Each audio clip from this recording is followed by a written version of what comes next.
So I'm Damon Green. I'm the General Manager, Business Unit Manager for Teledyne Photon Machines. And we've been working with the laser ablation business now for most of my career, actually, so pushing 20 odd years of laser related work. Hence, I've still got no grey hairs, of course, it's great. So tell us how Teledyne and yourself became involved in the application of laser ablation with IRMS and that hyphenated technique. Sure. I mean, laser ablation historically has been a geologist's tool. I'm a geologist myself, and by using a laser to sample mostly rock materials, hard materials particularly, it takes away a lot of sample prep. So for the more traditional approach, we're looking at trace metals, you're looking at most of the periodic table, ICP mass spec style analyses. And you could effectively take a sample prep process, which would be maybe a week of lab work using pretty aggressive chemicals, hydrofluoric acid, perchloric acid, all sorts of nasties you don't want to be too close to, and reduce that down to a few minutes or sometimes hours of sample prep to generate far more useful data, and useful in terms of spatial resolution primarily. That technique over the years initially was focused on the R&D side, academic R&D side, looking at how you could make this technique work. In recent years, I think it's fair to say it's a mature technology. There's a lot of labs using this routinely now to generate high quality data on ICP mass spec. And through discussions with various academic colleagues over the years, we've realised that there's an interest from the IRMS community in using something similar.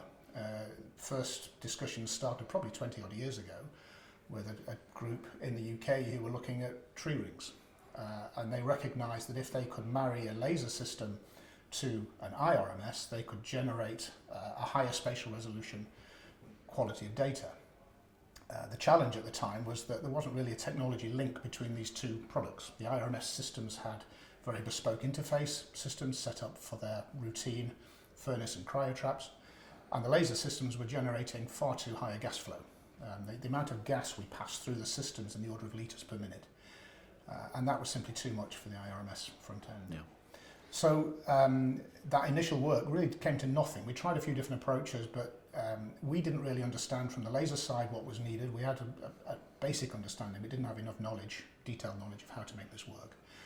And then we fast forward to probably 6 or 7 years ago, and there was a group in Finland who came to us keen to explore this opportunity again in tree rings. And that was the point where we recognised, with your involvement from the IRMS, I think you're already involved with that customer anyway, yeah, talking to them, and a third party we brought into the discussion in Romania who specialise in, essentially it's a contract lab for IRMS and isotope ratio work, and specialise in those applications. That team at Terra Analytic worked closely with us to design the sample chamber, which was field tested with the group in Helsinki as a true collaboration. And the three groups then essentially came together to develop the technique as it is today. So it was proven in the field. It was iteratively improved in the field to a point where it was acceptable to the wider market. And we've been working on that ever since. So there's some minor iterations since then, but fundamentally it's that system. And the key to it is understanding how to get those gas flows to the right level whilst managing the very low blanks that are needed to create meaningful data and reproducible data.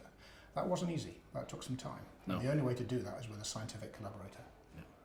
And I agree, bringing the three experts in the field together for that project was very effective. And from there, we then formalised that with our collaboration, and the demo lab in Romania was born. Mm-hmm. You'd like to tell us a little bit more about that from your side? Yeah, I mean, once we'd had that initial work on the tree rings, the obvious question is, well, what else can you do?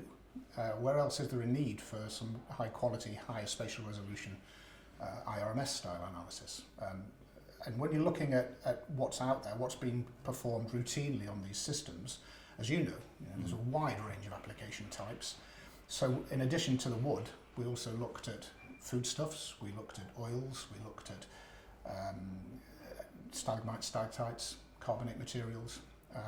In fact, there's quite a list developing. We've got a few tech notes now just listing out all the various things we've tried.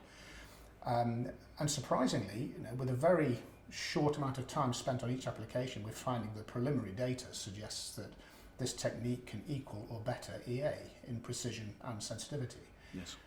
For a lot less time, a lot less sample prep, and the beauty, of course, you're using a lot less sample, so you can resample repeatedly. You're taking, we can look at single grains of rice, single grains of sugar, and analyse them as long as you like. There's plenty of material there to go out when you're taking only a few nanometers of material away at a time. Yeah, and I guess that also lends itself into the analysis of ancient artifacts and rare finds, that we can take these museum pieces, sample them, and to the naked eye there's no visible distortion at all, and still get that valuable data. So it's termed a micro-destructive technique. I mean, clearly it is destructive, but the amount of material you remove, if it's a particularly precious sample, you can polish that damage out quite easily. But with all this wide range of opportunity to go and explore, we desperately needed a collaborator who could understand the value in the data we could provide. So working with Terra Analytic and setting up an applications lab there meant that they could run these samples, critically assess the data quality, collaborate with whomever academically around the world they needed to first of all get hold of the samples, and secondly collaborate with them to prove that these samples were generating data that was equal or better to what they'd done previously. Yeah. And so far it's working brilliantly. We've got a huge amount of data, and we're keen to understand more. So for example, when Montana, who is sort of runs the Terra Analytic group, when she presents at some of these conferences, she often finishes a presentation with an open offer. Bring us samples. If you've got something of interest, bring them to us. We'll run them as a test for free to prove the product works, test out the data quality and make sure it meets your requirements. And beyond that, we're going to learn a lot more about what's possible. Yeah, and I think that's really important with a fledgling technique or a fledgling optimized system, that we generate this this body of data which is showing equivalence to LA-IRMS, but also for new and novel techniques. The chance to buy one of these systems doesn't come around very often. Funding's very hard, so having this resource that's open to the community and allows people to explore what's possible with their material and those applications is very powerful and a good service to the community that we're very happy to offer. I think it's critical. I think you've got to recognise you're talking about two very mature technologies that have been proven in their independent fields. Bringing those together, we're trying to de-risk that really by proving the science before we get to the product launch, as it were. And I think we've done that. We've done that quite successfully. I think the other aspect to recognise here is that despite my background in environmental sciences, geosciences, and laser, and your background in IRMS, we're not experts in applications. We're not experts in science. We know a little bit about everything. Yeah. We know who the experts are. And it's dangerous and sometimes very easy to be drawn into a trap of engineering what you believe to be the right solution. Absolutely. And finding that you're down a dead end. So by bringing in these scientific collaborators means that whatever we engineer is proven to work before it comes to market. I think that's a fabulous way forward. And genuinely interesting to be part of. Absolutely. As an aside note, we were talking about the power of the collaboration and further development. One of the application notes, which kind of took me by surprise, was the fact that this system is robust enough that we don't see any isotopic fractionation, regardless of how the laser's set up, which really threw me away. I thought there would be a very sweet spot for setting up that laser, but it seems we can use all of the laser parameters in terms of spot size, energy, etc., to attack a wide range of samples. I'd be interested to learn a little bit more about, from yourself here, how those parameters can be optimized for different samples. Sure. I agree, it's very surprising. And if we go back a little to the trace metal side of the business, the bulk of the ICP mass spec market with laser ablation is looking at trace metals. What we do know from all the work we've been doing there over the years is that the laser parameters are critical in generating high quality data, that if you over-ablate even slightly, you can critically, you can actually form fractionation, you can form multiple phase ablations, and your data quality can be diminished quite easily. What we found with the IRMS work, running through this very simple optimization parameters, running the laser energies from a very low energy to a very high energy density, that there seems to be very little impact on data quality, particularly in fractionation. And that was a surprise. There's obviously more work to be done there, but fundamentally what it means is you don't have to be an expert in lasers in order to generate high quality data. We can provide you with some guidelines as to how to run these systems, but fundamentally it seems almost impossible to get it wrong. I'm sure we've proven wrong on that at some point, but it seems to be extremely robust. Yeah, a challenge for a community then to send us a sample we can't optimise would be an interesting one. Let's see, it'd be an interesting way to drive it, wouldn't it?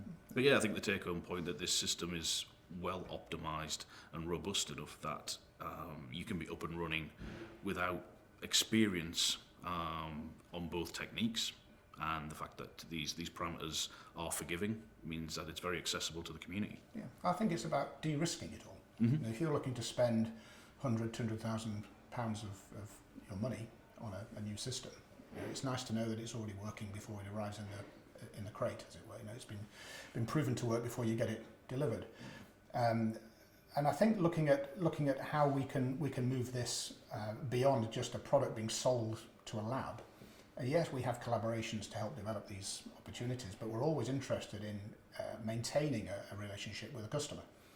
And as an organisation, we make sure that we offer lifetime application support. Yep. Now that obviously has to be remote to some degree, but where necessary we can arrange field visits and develop those collaborations to a higher level.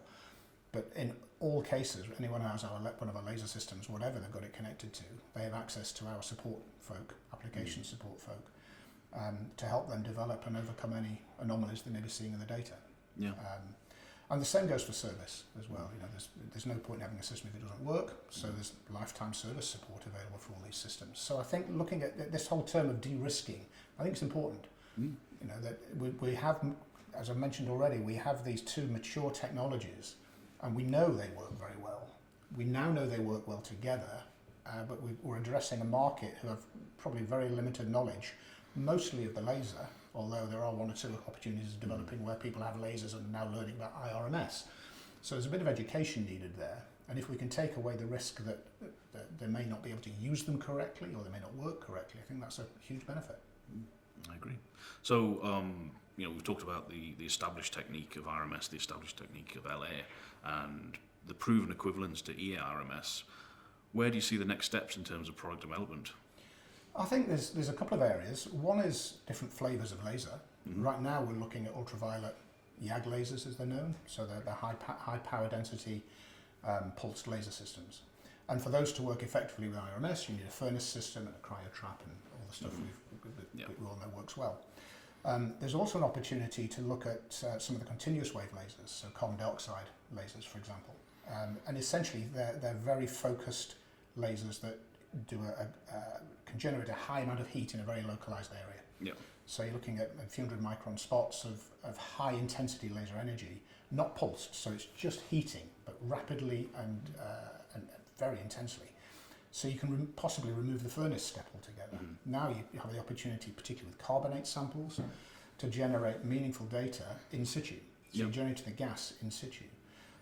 Very early days with that. There's some preliminary work going on in Romania at the moment, and we'll continue to go on with stalagmites, stalactites, and some various carbonates. But the interest there is quite it is genuinely interesting because it's an area that's not been considered before. You know, no one's been able to do this before. So we're sort of learning, is this useful, by talking to people outside in the academic community and gauging their interest.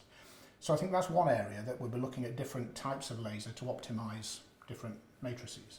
The other is the wonderful word integration. You know, how do we make this a simple system to use as possible? Software can often help with that, and I think that's critical to it. And there's also physically integrating these into a single system at some point. And for that, we need academic feedback. We need to find out what people are trying to do, what they need to do, and how we can improve that. And it could be putting in one box, helps with lab space. It could be that integrating software to allow them to generate, optimize the sample throughput is more important. But it's a learning curve, and it never ends. Yeah, and I think identifying these directions from the community and the communication channels we've had and the good work that's been done so far is key. So we, as you mentioned before, we wouldn't presume to be the experts on every application, and certainly wouldn't want to develop products that people maybe don't find useful. So having that communication back over and having our installed user base suggesting the next development steps is important to us. I agree. I think it's a critical part to how we develop the products to the next stage, is get that feedback. And if people need, let's say for argument's sake, a cryo capability in there to run low temperature samples. We're not going to be arrogant enough to try and develop that without their input. No. That makes no sense. You know, we need someone who has that need to come to us with that need, explain it to us, and then we develop. Could be iteratively, could be straight off the shelf, as it were.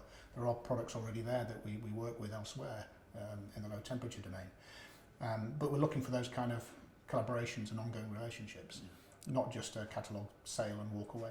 No. And what an exciting opportunity to have that facility in Romania It's on fabulous. call to do these projects as the community requires. Absolutely fabulous. So, I mean, talking to Montana, she's actually set up 2 labs there. So she has a demo lab and an application lab on one half of the building. The other half is what you call a development lab to enable us to do some hardware development, sometimes behind a locked door, where it's a little bit sensitive, but it enable us to do iterative testing and develop new technologies and new techniques within a domain where there's expert knowledge in qualifying that data. Is it good or bad data? That's critical.